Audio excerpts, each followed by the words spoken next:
안녕하세요. 저는 학원에서 아이들을 가르치는 30대 학원 강사입니다.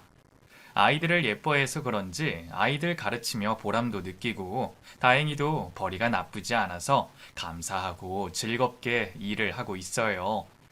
제가 아이들을 가르치는 걸 좋아하는 건 어린 시절 제 모습 때문일지도 모르겠습니다. 저는 어린 시절 부모님의 이혼을 겪었고 어른들의 사정을 다 알지 못했던 어린 저는 부모님의 이혼으로 상처를 받을 수밖에 없었습니다. 부모님의 이혼 소식을 듣게 된 저는 엄마에게 데려가 달라 떼를 썼는데 그때 엄마가 저를 피하셨거든요. 엄마, 나 엄마랑 살래. 엄마 따라갈래. 안 돼. 너는 아빠 따라가. 엄마 따라가서 뭘 하려고 그래? 엄마는 너 못 키워주니까 너는 아빠 따라가서 걱정 없이 살아.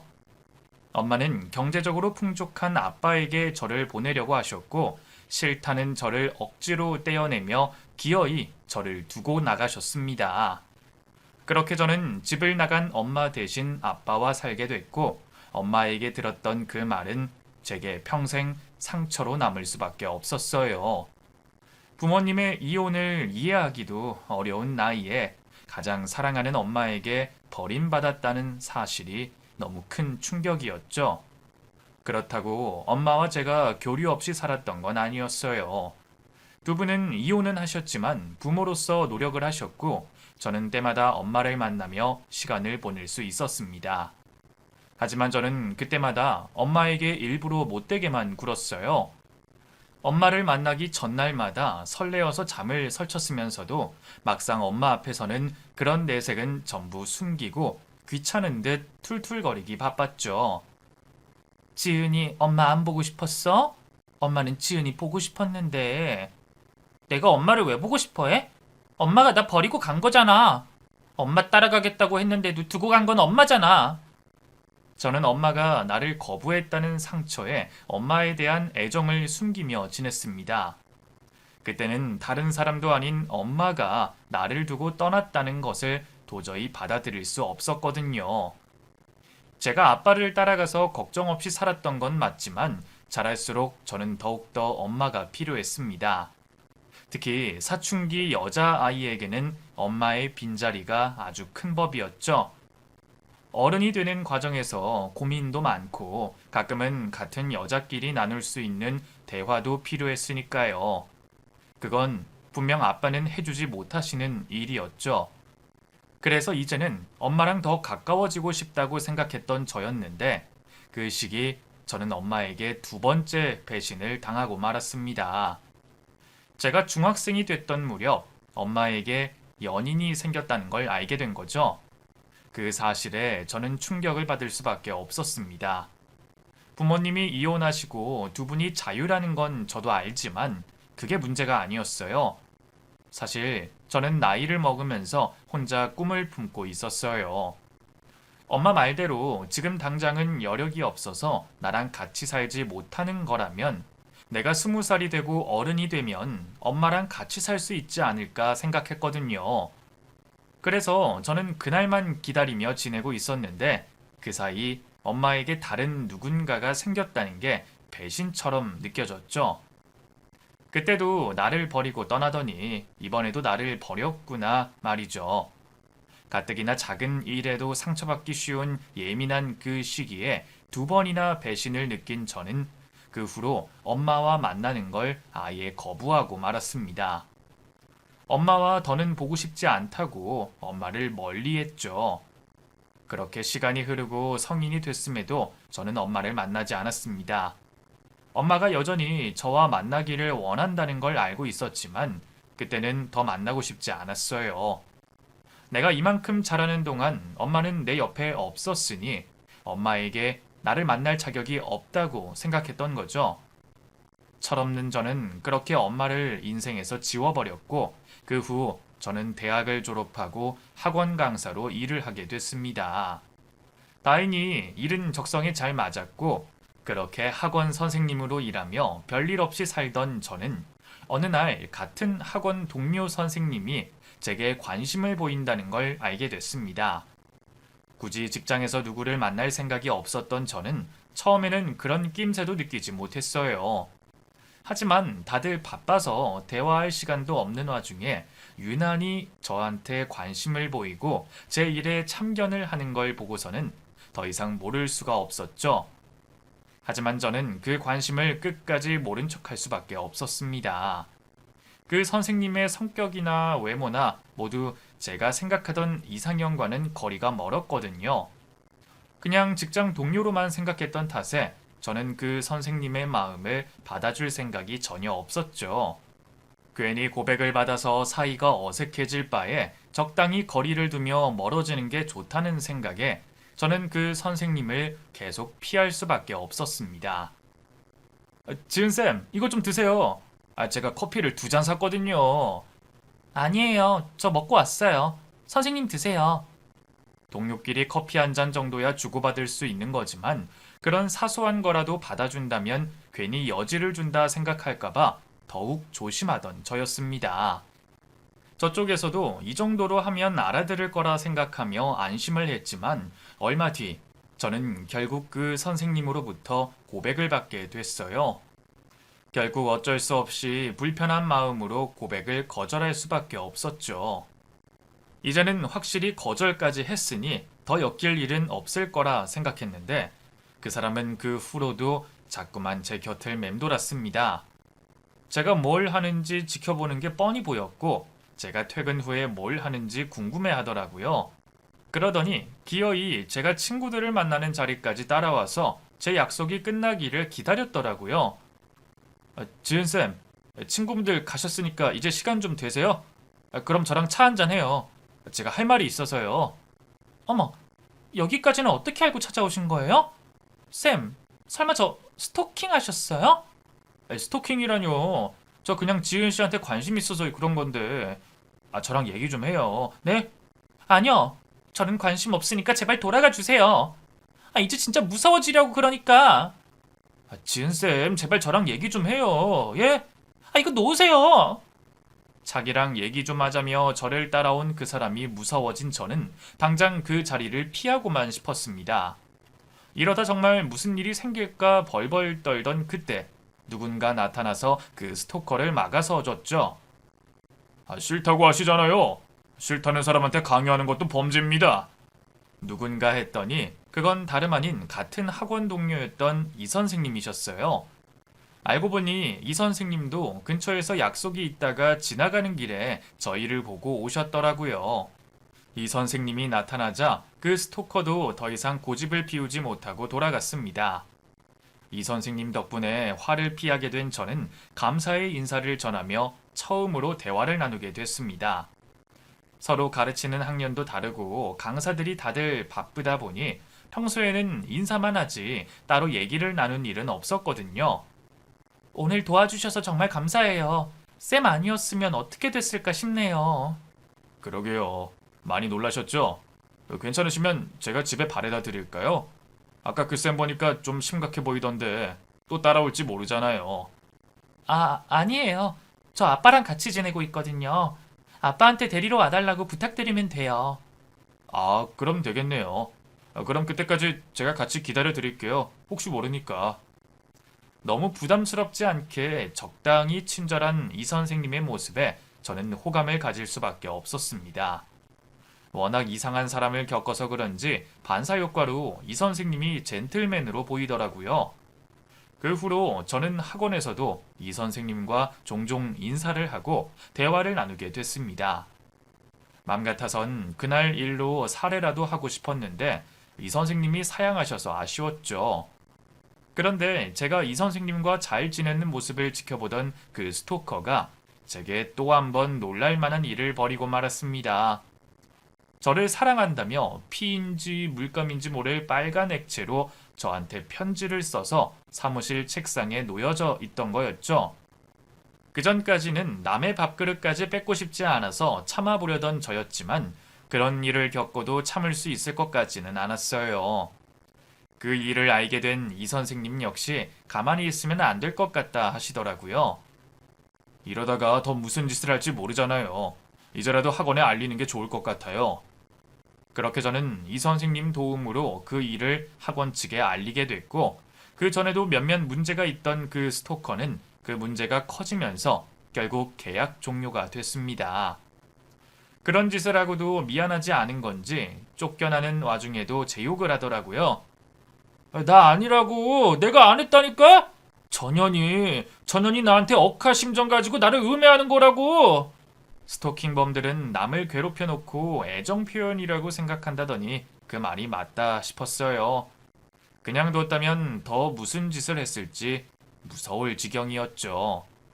그날 이후 이전부터 신경 쓰던 사람이 없어져서 그런지 이 선생님과는 전보다 더 스스럼 없이 가깝게 지낼 수 있었습니다. 지금까지는 이 선생님과 학원에서 따로 대화를 해본 적이 없어서 소심하고 내향적인 성격이라고 생각했는데, 친해지면서 알게 된 이 선생님은 굉장히 적극적이고 재미있는 성격의 남자였죠. 아무래도 아이들을 가르치는 학원 선생님이다 보니 가볍게 보이기 싫어 학원에서는 무게감 잡고 있었던 것 같아요. 그렇게 이 선생님과 있는 시간이 즐겁게 느껴지면서 우리는 사적으로도 밖에서 만나게 됐습니다. 밖에서 서로 만남을 가지게 됐다는 건 서로에 대해 어느 정도 호감을 가지고 있다는 거였겠죠. 우리 두 사람 모두 서로를 좋은 사람이라고 생각했고, 한 번씩은 자신의 연인이 된 상상을 했었던 것 같아요. 그래서 누가 먼저라고 할 거 없이 좋아하는 마음을 밝히게 되며 연애를 시작하게 됐죠. 남자친구는 정말 다정한 사람이었어요. 제가 알고 있던 그 어느 사람들보다 배려와 매너가 몸에 배어 있는 사람이었죠. 거기다 여자친구인 저에게는 남들에게 대하는 것보다 몇 배는 더 자상하게 행동했습니다. 제가 가볍게 지나가는 말로 하는 걸 다 기억해 놨다가 선물이라며 아무렇지 않게 건네주고는 했죠. 별거 아닐 수 있었지만 좀 말도 안 되는 것들도 많았습니다. 예를 들어 같이 영화를 보고 있다가도 제가 먹고 싶다고 하는 지역에 음식이 있었으면 기억해 놨다 다음날 그걸 사가지고 오더라고요. 해외 음식의 경우 자기가 직접 재료를 구하고 레시피를 알아내서 요리해 주기도 했죠. 제가 아프기라도 하면 저희 아빠보다 더 난리였습니다. 열이 있어서 일찍 자야 할 것 같다고 문자를 했는데 언제 갖다 놨는지 집 앞에 약을 사놨다며 사진을 찍어 놓고 가기도 했죠. 그것만 해도 전 충분히 행복한 연애를 하고 있다고 생각할 텐데, 저에게 잘해주는 남자친구의 행동은 아직 더 남아 있었어요. 보통 남자들은 싫어하는 행동들을 싫은 내색 하나 없이 같이 즐겨주는 거였죠. 아이 쇼핑과 연예인 펜질, 그리고 네일과 머리를 할 때도 항상 제 곁에서 같이 있어줬고, 같이 관리까지 받으며 저와 많은 시간을 함께 해준 남자친구였습니다. 저에게 있어서 남자친구는 사랑하는 남자친구이자 취미를 맞춰주고 취향이 같은 가장 친한 친구이기도 했어요. 그런 사람이다 보니 짓궂은 제 친구들과도 잘 어울렸습니다. 제 친구들을 대신 챙겨주기까지 하면서 말이죠. 아무리 짓궂은 장난을 치고 데이트 중간에 끼어들어 회방을 놔도 기분 나빠하는 내색 하나 하지 않고 자리를 즐겨줬습니다. 덕분에 남자친구와 즐거운 연애를 하면서도 친구들과도 거리가 생기지 않을 수 있었죠. 남자친구가 제 친구들과 있는 걸 진심으로 즐기지 않는다는 건 알았습니다. 그래서 남자친구에게도 고마웠고, 저도 남자친구가 저에게 해주는 만큼 좋은 여자친구가 되길 위해 노력을 했던 것 같아요. 그런데 저에게 이만큼 잘하던 남자친구도 화를 불같이 내는 일이 딱 두 가지 있었습니다. 하나는 제 연락이 없을 때였죠. 남자친구는 유독 연락에 예민했어요. 아무래도 과거 같은 학원 선생 일을 겪은 탓에 그러는 것 같았는데, 걱정이 좀 심하다 싶을 정도로 화를 냈었죠. 지은아, 너 어디야? 아까 집에 들어간다면서 중간에 무슨 일 있었어? 너 집은 맞아? 미안 오빠. 집에 들어갔다가 오랜만에 친구를 우연히 만나서 길에 서서 이야기한다고 연락 온 줄도 몰랐네. 많이 걱정했어? 진짜 친구 만난 거 맞아? 혹시 나 걱정할까봐 무슨 일이 있었는데 아닌 척하는 거 아니야? 내가 지금 집으로 가서 괜찮은지 확인만 해볼게. 그럴 필요 없어. 정말 친구 만나서 이제 집에 들어온 거야. 미안. 예전에 그 일로 걱정하는 걸 알면서도 내가 깜빡했네. 아까 진동 모드로 바꾼 걸 깜빡했어. 깜빡할 게 따로 있지. 어떻게 그런 걸 깜빡해? 너 그러다 정말 무슨 일이라도 생기면 그때는 어쩌려고 그래? 지훈이 너 내가 연락 안 되면 얼마나 불안해하는지 알잖아. 너 저번에도 그러지 않기로 했으면서 계속 이럴 거야? 정말 미안해, 오빠. 근데 저번에는 내가 말했잖아. 오랜만에 친척들 뵙고 말씀 듣는 자리여서 중간에 끊고 전화를 받을 수가 없었다고. 어쨌든 오늘은 내가 잘못했으니까 앞으로 이런 일 없도록 할게. 모르겠다. 안 좋은 일도 겪은 상황에서 이번 일은 가볍게 넘길 수는 없을 것 같아. 우선 집에 들어왔다고 하니까 너 씻고 다시 문자하자. 난 앞으로 어떻게 해야 할지 계속 고민 좀 해볼게. 그 뒤로도 걱정될 만한 상황이 아니었는데도 불구하고 남자친구는 항상 연락이 잠깐 안 된 일을 굉장히 큰일처럼 부풀려 말을 했죠. 그것 말고도 또 다른 한 가지는 이성 친구에 관한 문제였습니다. 사실 그건 문제라고 할 것도 없었어요. 저 역시 이성 간의 영원한 친구 사이는 없다고 생각해서 학창시절 친구라고 해도 항상 거리를 두고 있었거든요. 그래서 사적으로 연락을 자주 하는 이성 친구도 없었습니다. 보통 이성 친구를 만난다고 하면 다 같이 모여야 하는 모임이나 어쩌다 한 번씩 근황을 연락하는 정도였죠. 그것도 거의 다른 친구들이 저에게 연락을 해왔어요. 제가 먼저 연락한 적은 정말 불가피할 때 빼고는 없었고요. 그런데 남자친구는 그것 가지고도 문제를 삼았습니다. 지금 연락하는 친구는 누구야?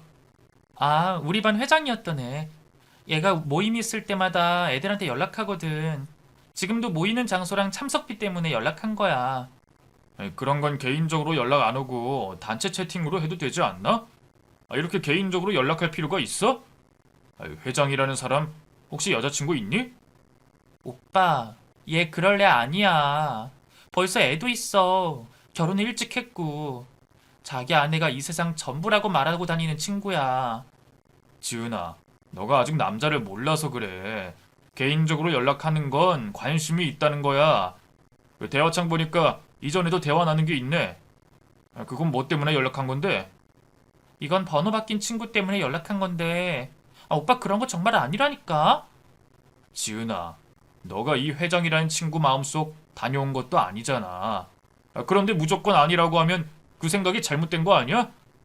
그런 식으로 대하다 저 녀석이 마음이라도 있으면 그때는 몰랐다고 말하기만 할 거야?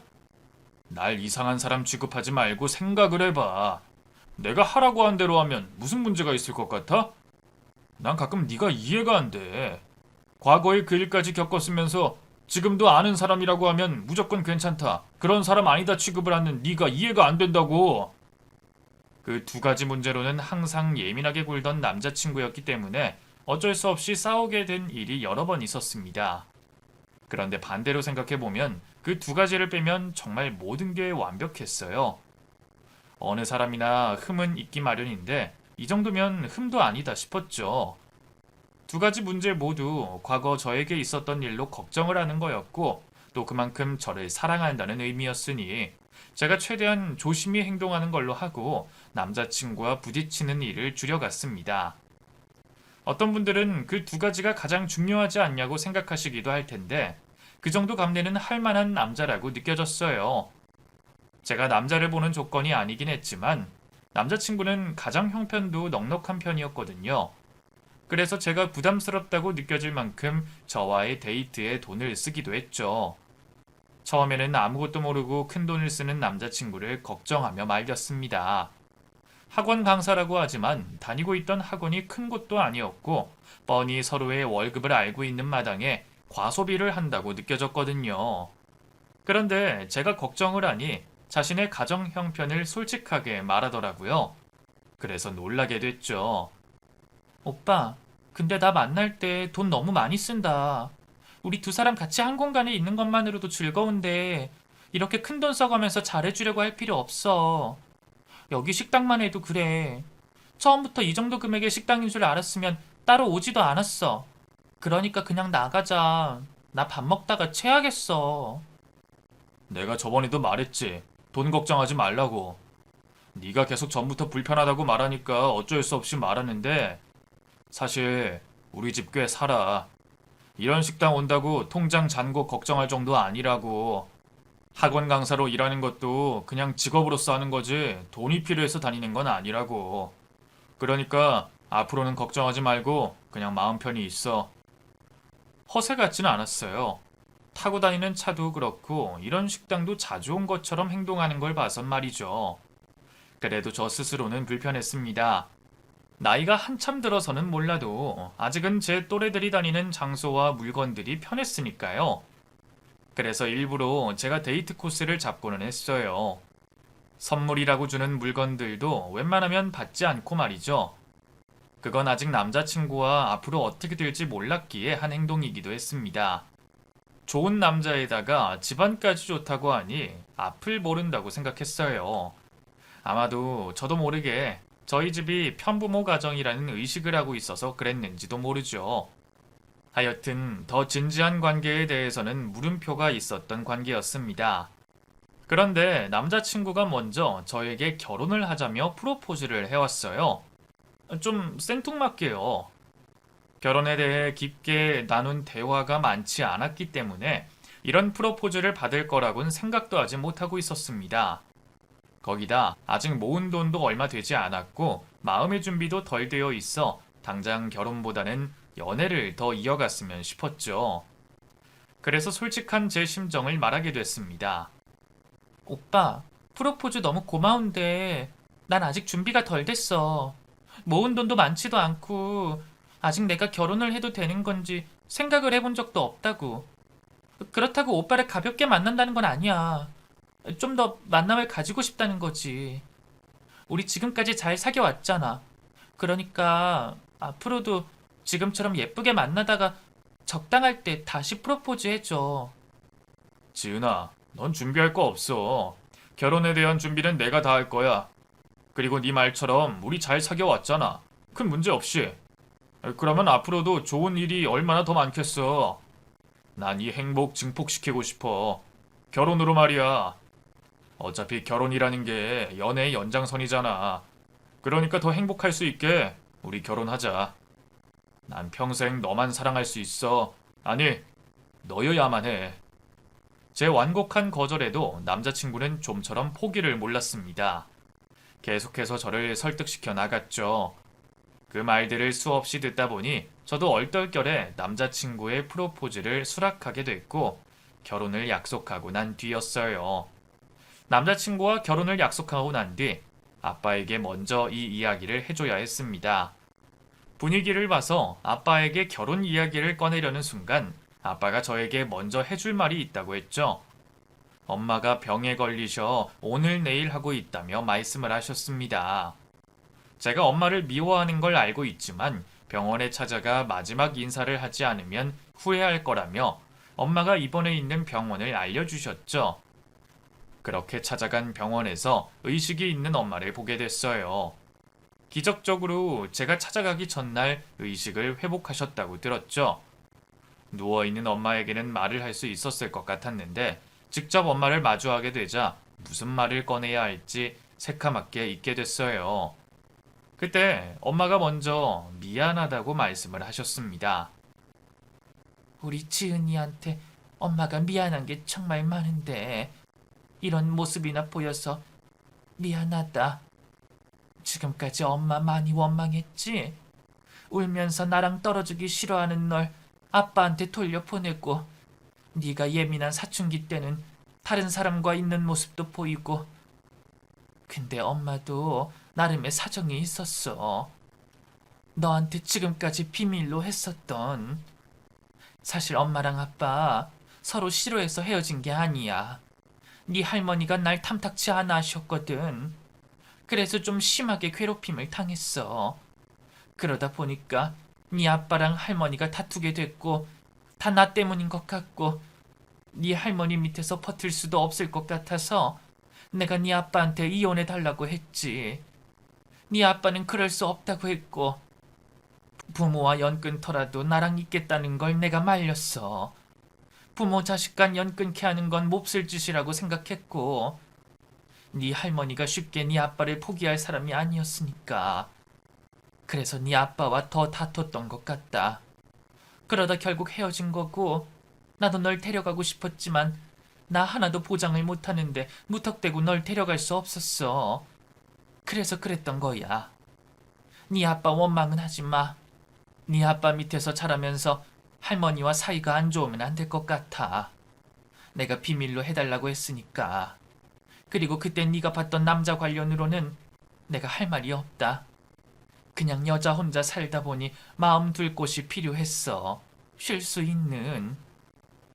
그런 모습 보인 건 내가 많이 미안해. 그래도 이렇게 찾아와줘서 너무 고맙고 엄마는 오늘 당장 죽어도 여한이 없다. 제가 엄마를 오해하고 있었습니다. 전 엄마가 아빠와 다투고 저까지 미워져 밀어냈다고 생각을 하고 있었어요. 물론 나이를 먹고 엄마가 다른 남자분과 연애를 한 건 이해가 됐지만요. 뒤늦게 엄마의 마음을 알고 오해를 풀 수 있어 다행이라고 생각했습니다. 엄마와는 짧게 대화를 나누며 앞으로 더 많은 시간을 같이 보내기로 약속을 하게 됐어요. 엄마를 뵙고 집으로 돌아오며 마음이 한결 가벼워졌습니다. 왠지 결혼을 약속한 동시에 좋은 일들만 생기는 것 같았죠. 그런데 다음날 충격적인 비보가 들려왔어요.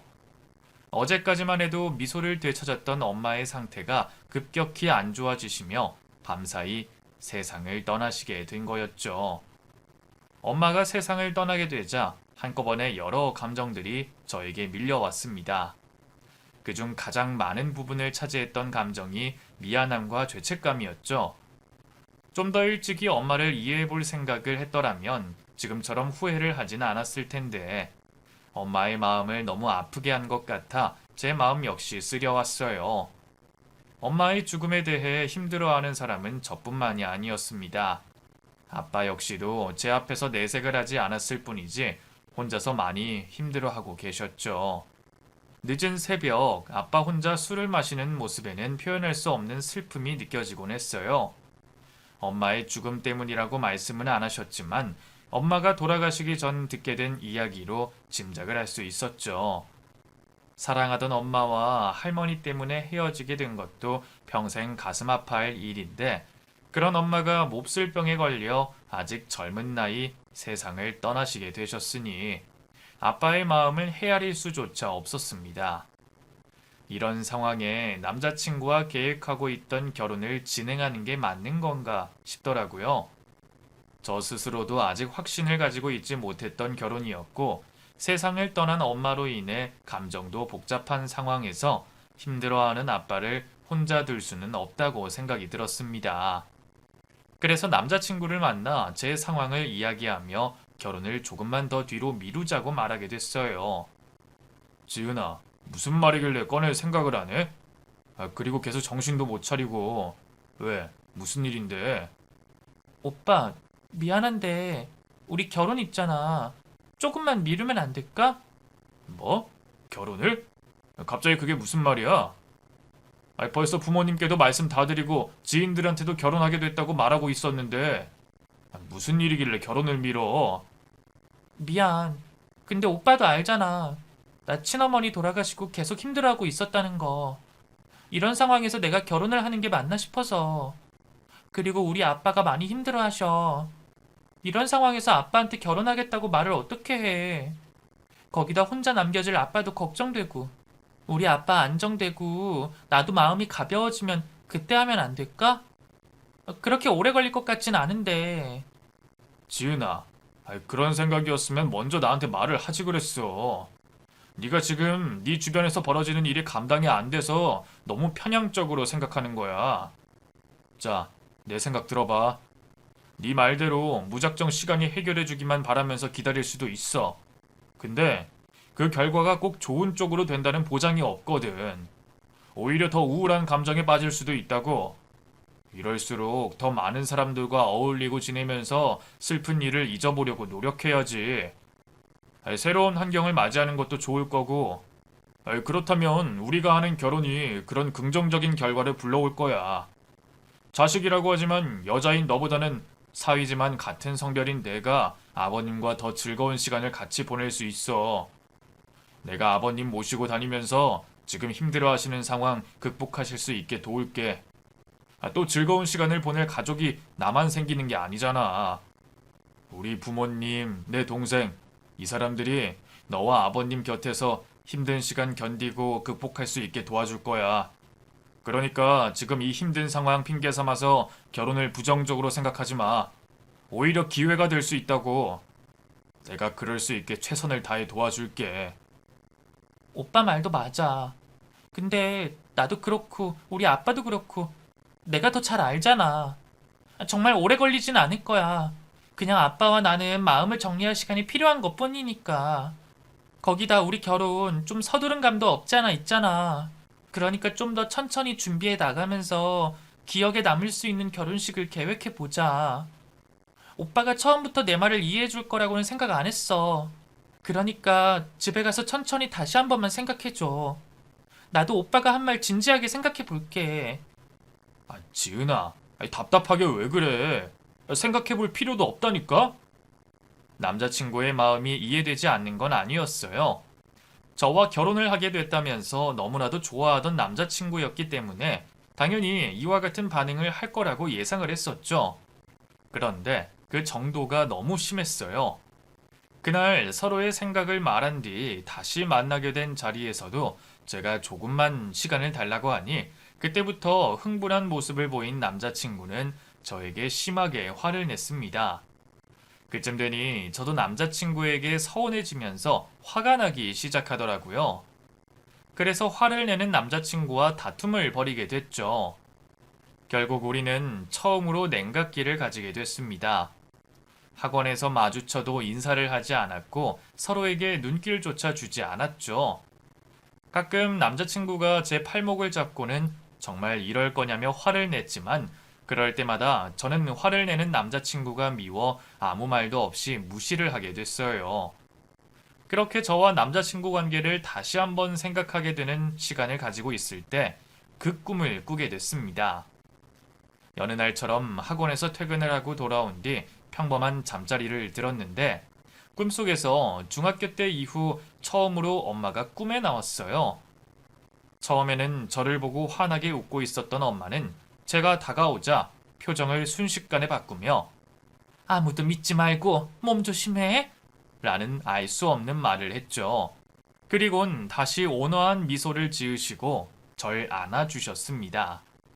엄마의 품에 안겨 흐느끼고 있었는데 일어나 보니 제가 허공에 대고 엄마를 찾고 있었어요. 돌아가신 엄마를 꿈에서라도 볼 수 있어서 너무 좋았는데 이상하게 기분은 좋지가 않았습니다. 시간이 갈수록 그날 꿈을 꾼 부분들은 조금씩 희미해지고 있었는데 엄마가 한 그 말만큼은 더 선명해지기만 했죠. 꿈은 반대라고 하지만 왠지 그 말이 너무 걸려서 나름의 준비를 하고 다녔습니다. 그러다 그 일이 발생했던 날이 찾아왔죠. 그날은 오랜만에 학원 선생님들 전부가 참석해야 하는 회식 자리였습니다. 그때까지 남자친구와 별다른 말을 하지 않고 있었을 때라 웬만하면 회식에서 빠져나오고 싶었지만 그럴 수가 없었어요. 결국 남자친구와 멀찍이 떨어져 회식 자리를 지키게 됐죠. 다들 기분 좋게 취해 있었지만 전 술을 입에 대지도 않았어요. 꿈속에서 엄마가 한 말이 걸리기도 했고 같은 장소에 남자친구까지 있으니 왠지 더 또렷한 정신으로 있고 싶어서요. 또 기회만 만들어진다면 남자친구와 그 일에 대해 좋게 이야기를 해보고 싶기도 했죠. 그래서 빈 술잔에 물만 채우며 같은 자리에 있는 선생님들 분위기를 맞추고 있었습니다. 그러다 남자친구가 말도 없이 먼저 자리를 떠난 걸 알게 됐죠. 제 입장에서도 잘한 건 없었지만 남자친구에게 말을 걸 생각을 하고 있었던 저로서는 기분이 좋을 리가 없었어요. 이후 회식 자리를 끝까지 지켰던 전 기분을 풀어볼 겸 회식 장소에서 집까지 걸어가게 됐어요. 집으로 걸어가면서 수많은 생각을 했던 것 같습니다. 현재 제가 처한 상황을 이해 못해주는 남자친구와 결혼을 하는 게 맞는 건가 싶었고, 혹시 꿈속에 나타난 엄마가 한 말이 지금 이 일을 두고 하는 말인가도 싶었죠. 그러다 최대한 남자친구 입장에서 이해를 해보려고 노력했어요. 남자친구의 말처럼 엄마에 대한 죄책감을 언제까지 길게 가지고 있을 수는 없었고, 힘들어하는 아빠에게도 새로운 가족인 든든한 사위가 생긴다면 지금의 상황을 좀 더 빨리 극복할 수 있지 않을까 싶었죠. 무조건 힘든 상황이 지나갈 때까지 기다리는 게 답은 아니다 싶었습니다. 시간이 너무 늦었으니 내일 남자친구에게 연락을 해봐야겠다는 생각을 가지고 얼른 집에 들어가려고 했죠. 그렇게 집을 가려고 빠르게 발걸음을 옮기려는 그때 뒤에서 누군가가 제 목에 칼을 대고 입을 막았어요. 목에 차가운 금속이 닿아 있다는 느낌이 들자 아무 소리도 지를 수가 없었죠. 괴한은 아무 말도 없이 제 눈을 가린 채 저를 자신의 차량이 있는 곳까지 끌고 갔습니다. 그리곤 그곳에서 제 목에 칼을 댄 채 한 손으로 손과 발을 묶었죠. 제가 움직일 수 없다는 걸 확인한 괴한은 차량 뒤로 데려가 트렁크 문을 열었고 절 그 안으로 밀어 넣었어요. 차량 트렁크 안으로 들어갈 때까지만 해도 머릿속에 아무런 생각이 나지 않았습니다. 목에서 느껴지는 차가운 칼로 인해 살고 싶다는 생각밖에 들지 않았죠. 그러다 트렁크 안에 혼자 남게 되자 조금씩 진정이 되기 시작했어요. 저에게 왜 이런 일이 벌어진 건가 원망을 하다 엄마가 한 말이 생각났습니다. 아무도 믿지 말고 몸 조심해 라는 그 말이요. 제 착각일 수도 있겠지만 엄마는 저에게 이런 일이 생길 거라는 걸 경고한 것 같았습니다. 그렇다면 엄마가 했었던 말 안에 답이 있지 않을까 싶었어요. 아무도 믿지 말라는 말은 다시 말해서 괴한을 쓴 범인이 제가 알고 있는 사람일 수도 있다는 거였죠. 지금 생각해보면 절대 그런 쪽으로 상상하지는 않았을 것 같은데 당시 상황에서는 꿈속에서 엄마가 저에게 해줬던 말이 앞날을 예언하고 있었다고 생각을 했습니다. 그래서 납치를 당했을 때보다 무섭지가 않았어요. 기회를 엿보다 괴한에게 반격을 해보기로 했죠. 그런 생각을 하고 있던 중 차가 멈췄고 괴한이 저를 트렁크에서 꺼내 어디론가 데려갔습니다.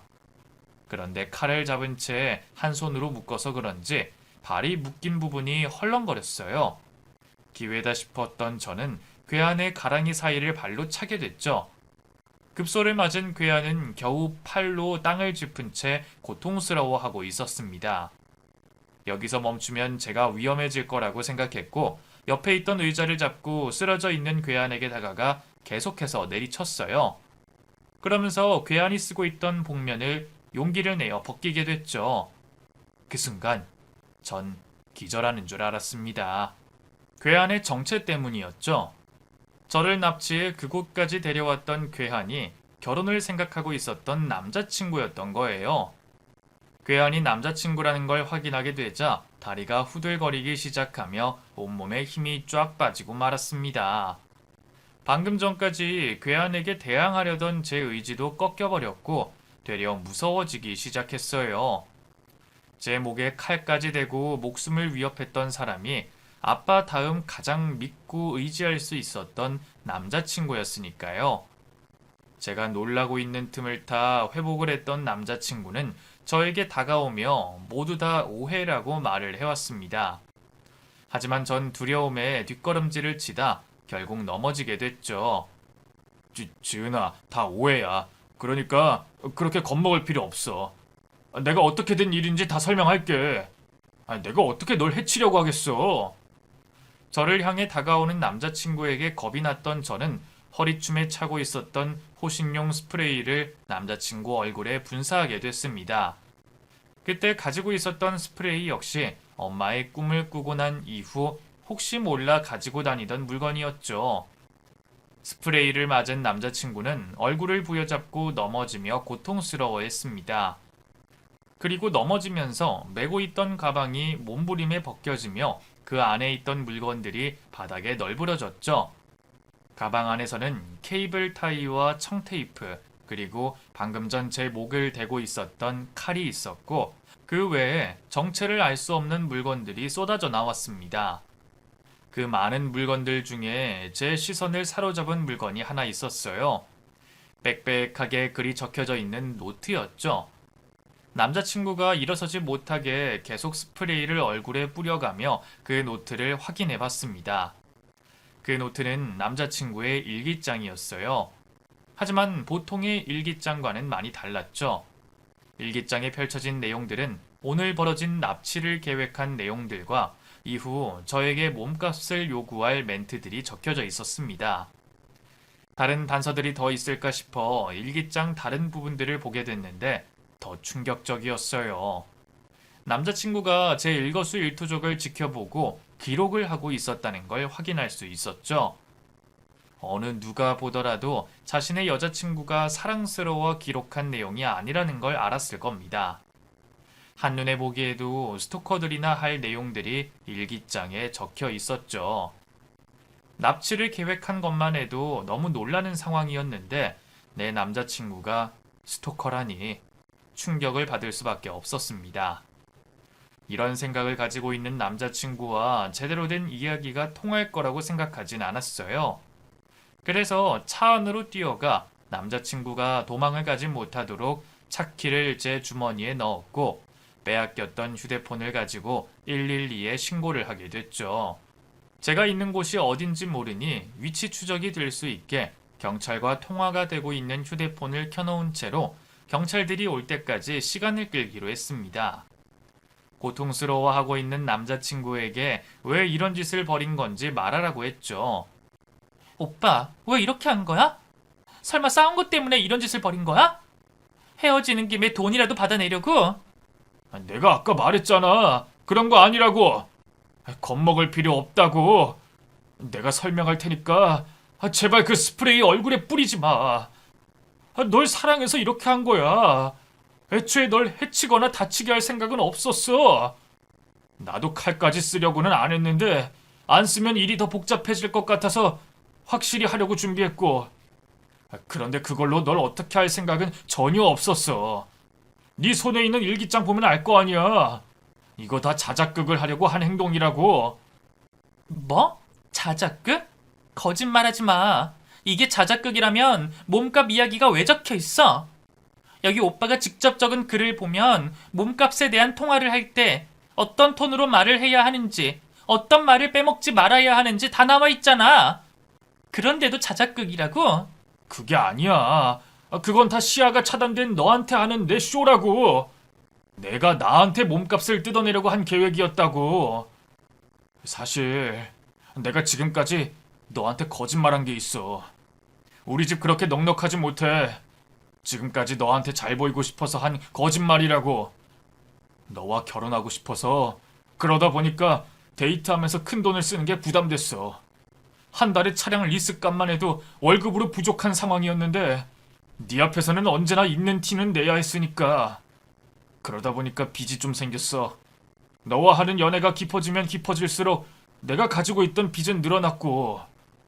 그러니까 결국에는 그 빚 해결하려고 날 납치하고 몸값 요구한 거잖아. 그리고 처음부터 거짓말을 하지 않았으면 됐잖아. 내가 언제부터 남자친구가 필요하다고 했어? 내가 선물 받는 것도 부담스럽고 오빠가 돈을 부담하는 것도 싫다고 했지. 근데 왜 그렇게까지 했어? 결국 이런 식으로 끝내게 될 거면서. 몸값은 그런 게 정말 아니라니까. 그리고 거짓말은 할 수밖에 없었어. 이렇게 해야 네가 나를 더 좋아할 거고 우리가 결혼을 할 수 있을 거라고 생각했으니까. 내가 만약 빈털털이었어 봐. 네가 나랑 사귀었을 것 같아? 결혼을 약속했을 것 같고? 그래서 거짓말할 수밖에 없었어.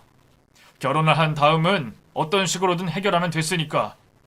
그런데 막상 너랑 결혼 이야기를 나누게 되고 우리 집에도 소개를 시켜야 하니까 그때부터 어떤 거짓말을 해야 할지 모르겠더라고. 그러던 중에 네가 어머님과 아버님 일로 결혼을 미루자고 했고 오히려 내겐 다행이긴 했는데 혹시 네가 내 상황을 눈치채고 결혼을 미루는 게 아닐까 싶었어. 그래서 화를 냈던 거고 너랑 다투게 된 거야. 너와 다투고 나서 엄청나게 불안했어. 혹시 네가 내 곁을 떠나가면 어떡하나 싶어서. 그래서 이 납치를 계획한 거야. 너는 아무것도 모르는 상태에서 내가 나 스스로에게 큰 돈을 요구하고 그 큰 돈을 지불해서 널 구했다고 널 속이면 되니까. 그러면 네가 날 더 신뢰하고 좋아할 거라고 생각했어. 그 큰 돈보다 널 먼저 생각한 거니까. 그리고 돈에 대한 부분도 해결할 수 있겠다고 생각했고. 지은아, 내가 지금 하는 말 전부 정말이야. 못 믿겠으면 납치에 대한 계획을 수정한 메모들을 확인해봐. 거기에 나와 있어. 첫 번째도 두 번째도 네 안전이 가장 중요하다는 글이 적혀져 있을 거라고. 내가 이렇게 행동한 이유 모두 널 사랑해서야. 너와 평생을 같이 하고 싶어서 한 행동이라고. 그러니까 제발 날 이해해줘. 너만 이해해주면 다 끝나. 앞으로 열심히 일해서 빚도 갚을 거고 네가 행복해질 수 있게 노력하면서 살게. 그러니까 제발 이번 일은 그냥 넘어가줘. 남자친구의 말을 듣게 되면서 더 무서워지기 시작했습니다. 가볍게 생각할 만한 상황이 아닌 것 같더라고요. 확실히 사랑보다는 집착에 가까웠습니다. 오빠는 지금 이 모습이 사랑같이 보여? 오늘 회식 끝나고 걸어오면서는 오빠 이해하려고 했어. 내 힘든 상황을 이해 못해주는 오빠를 이해하려고 했다고. 근데 이건 내가 이해를 할 수 있는 범위를 벗어난 거잖아. 이건 사랑이 아니라 일방적인 집착이야. 오빠가 나를 어떻게 생각하든 난 안 되겠어. 오빠 같은 사람과는 소름 돋아서 결혼은 물론이고 연애도 못하겠다고. 뭐? 너가 어떻게 이럴 수 있어? 내가 너 때문에 빚까지 생겨가면서 널 얼마나 사랑했는데 왜 날 이해 못해? 지금 이 상황 전부 별거 아니라고. 그냥 일종의 이벤트 정도라고 생각하면 된다고. 내가 널 사랑한다고 하잖아. 사랑해서 이렇게까지 할 수밖에 없다고 말했잖아. 남자친구는 제가 한 말을 받아들일 수 없었는지 과격한 모습을 보이기 시작했어요. 그때 위치 추적이 끝난 경찰분들이 도착을 하게 됐습니다. 경찰이 왔다는 걸 알게 된 남자친구는 저를 보며 배신감을 느낀 듯한 표정을 지었어요. 지은아, 설마 너가 신고를 한 거니? 정말 네가 한 거야? 그러면 네가 날 납치하고 스토커짓까지 한 걸 알았는데 어떻게 가만히 있어? 어떻게 그럴 수가 있어. 내가 널 얼마나 사랑하는지 알면서. 내가 말했잖아. 널 사랑해서 했던 행동들이라고. 이게 다 우리가 행복하기 위해서 한 행동이야. 다른 누가 개입해서 해결될 일이 아니라고. 경찰들한테 어서 말해. 전부 다 오해였다고. 내가 너를 얼마나 사랑하는지 알고 있잖아. 어서 말하라고. 남자친구는 소리를 치며 위협을 했지만 경찰이 먼저 제압을 해줘 다행히 불미스러운 일은 생기지 않았습니다. 경찰분들에게 제압을 당하고 경찰차에 태워지면서도 계속 저에게 소리를 지르며 자신의 사랑을 주장하고 있었습니다. 이후 저 역시 경찰서로 가게 됐고 납치를 당하게 된 과정을 진술하게 됐어요. 그리고 수사를 해주시는 경찰분들에게 가지고 있었던 일기장을 건네주며 스토킹에 대한 조사도 부탁드리게 됐죠. 남자친구의 납치 미수는 어렵지 않게 입증됐어요. 회식을 마치고 돌아오고 있던 저를 기다리고 있다 뒤를 쫓아오고 있는 모습과 납치하는 장면이 인근 CCTV에 모두 찍혀 있었기 때문이었죠. 납치 미수가 인정받은 남자친구는 결국 실형을 판결받게 됐습니다. 스토킹 건은 조사를 한 결과 일기장에 나와 있던 내용처럼 저 따라다니고 있었던 게 맞았습니다. 알고 보니 이전에도 전 여자친구에게 스토킹을 했었고 이로 인해 처벌을 받았던 적이 있었더라고요. 조사를 해주시던 여성 청소년계 수사팀 담당자분께서 말씀해 주시기론 저에게 맞춰준 행동들 모두가 의처증 같은 의심에서 비롯된 행동들이라고 했습니다. 그러니까 제가 다른 남자를 만날까 싶어 곁에 있으면서 계속 감시를 하고 있었던 거죠. 그리고 저도 모르게 남자친구의 취향에 맞춰 변하고 있었을 거라고 말해 주셨어요. 그 이야기를 듣고 생각해보니 과거와 많이 달라진 제 외모와 성격이 보이기 시작했습니다. 흔히 말하는 가스라이팅을 당하고 있었던 거죠. 또 남자친구가 처음부터 저에게 의도적인 접근을 했다는 걸 알 수 있었어요. 과거 같은 학원 남선생이 한 행동이라고 생각했던 일이 사실은 남자친구가 꾸민 일이었습니다. 남자친구가 제 책상 위에 그렇게 행동을 해놓고 누명을 그 남선생에게 씌웠던 거죠. 저와 더 가까워지려고 방해 요소가 될 수 있는 남자를 처리했던 거였어요. 이러한 일을 저도 모르게 당하고 있었지만 연인 관계라는 이유와 함께 의사에 반하는 행동이 반복되지 않았다는 이유로 인해 스토킹에 대한 범죄는 인정이 되지 않았습니다. 대신 남자친구가 출소된 이후 신변 보호를 통해 보호를 해주겠다는 약속을 받을 수 있게 됐죠. 그 정도로 만족해야 하는 제 처지가 안타깝기도 했지만 그래도 저는 기죽지 않기로 했습니다. 그런 놈들이 가장 바라는 것이 바로 저의 두려움이라는 생각에 앞으로 저는 더 이상 두려워하지 않고 제 힘으로 트라우마를 이겨낼 작정이에요. 그게 가장 저를 위하는 일이고 제가 할 수 있는 일이라 생각하고요. 그래서 저는 요즘에도 꾸준히 상담 치료를 받으며 생활을 이어나가고 있습니다. 감기만 걸려도 병원에서 처방을 받는데 마음의 상처 역시 그냥 두면 큰 병으로 이어질 수 있으니까요. 덕분에 요즘에는 잠도 잘 자고 있고 걱정 없이 잘 지내고 있어요. 그걸 보면 제가 지금을 잘 이겨내고 있다는 반증이겠죠. 그럼 앞으로도 제가 저의 일상을 잘 지켜낼 수 있기를 바라며 여기서 저의 이야기를 마무리하겠습니다. 감사합니다.